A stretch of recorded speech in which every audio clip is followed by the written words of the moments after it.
India Pakistan സംഘർഷം രൂക്ഷമാകുമ്പോൾ പലതരത്തിലുള്ള വാർത്തകളാണ് പുറത്തു വരുന്നത്.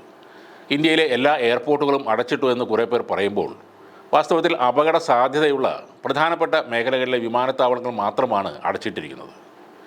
അതേപോലെ സ്ഥിരീകരിക്കേണ്ട ഒരുപാട് വാർത്തകൾ കേൾക്കുന്നുണ്ട്. പാകിസ്ഥാൻ വിമാനം വെടിവച്ചിട്ടു, പൈലറ്റ് പിടിയിലായെന്നും പാകിസ്ഥാനിൽ സൈനിക അട്ടിമറി നടന്നു എന്നുമൊക്കെ വാർത്തകൾ വരുന്നുണ്ട്. കനത്ത വെടിവെപ്പും ഡ്രോൺ ആക്രമണവും ഇരുഭാഗത്തും നടക്കുന്നു എന്നത് സത്യം തന്നെയാണ്. ബാക്കിയുള്ള കാര്യങ്ങളിൽ കുറെ കൂടി വ്യക്തത ഇനിയും കൈവരാനുണ്ട്. എന്നാൽ ഇന്ത്യയുടെ ആക്രമണത്തിന് മറുപടി നൽകുമെന്ന് അൽ ഖ്വയ്ദയുടെ ഇന്ത്യൻ ഉപഭൂഖണ്ഡ ബ്രാഞ്ച് പ്രസ്താവന ഇറക്കിയത് വളരെ ശ്രദ്ധിക്കേണ്ട ഒരു കാര്യമാണ്.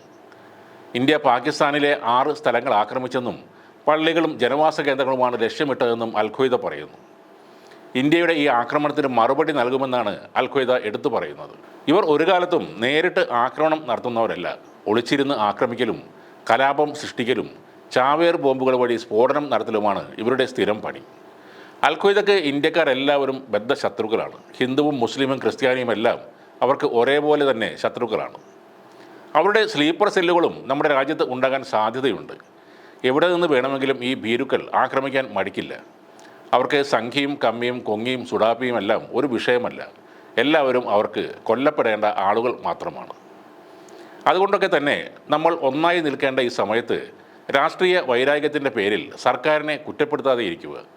കേവല ഫേസ്ബുക്കിലെ ലൈക്കുകൾക്ക് വേണ്ടി രാജ്യത്തിനായി യുദ്ധം ചെയ്യുന്നവരെ പോലും അപമാനിക്കുന്ന ഒരു അവസ്ഥ ഒഴിവാക്കുക.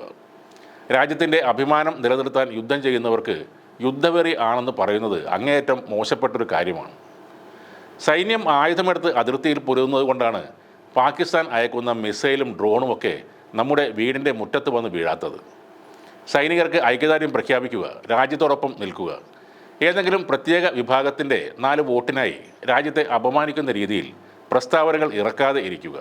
മതം മാത്രം തിന്ന് ജീവിക്കുന്ന തീവ്രവാദത്തെ വളർത്തുന്ന നമ്മുടെ ശത്രുരാജ്യത്തിന് ഇപ്പോൾ അല്ലെങ്കിൽ പിന്നെ എപ്പോഴാണ് മറുപടി നൽകുന്നത്?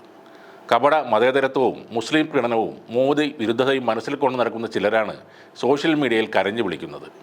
നിലനിൽപ്പിന് വേണ്ടിയാണ് നമ്മുടെ രാജ്യം അനിവാര്യമായ ഈ യുദ്ധത്തിലേക്ക് എത്തപ്പെട്ടത്. പാകിസ്ഥാൻ എന്ന രാജ്യത്തോട് യുദ്ധം ചെയ്യുന്നത് ഇവിടുത്തെ സർക്കാർ മാത്രമല്ല, ഈ രാജ്യമാണ്, ഇവിടുത്തെ എല്ലാവരുമാണ്.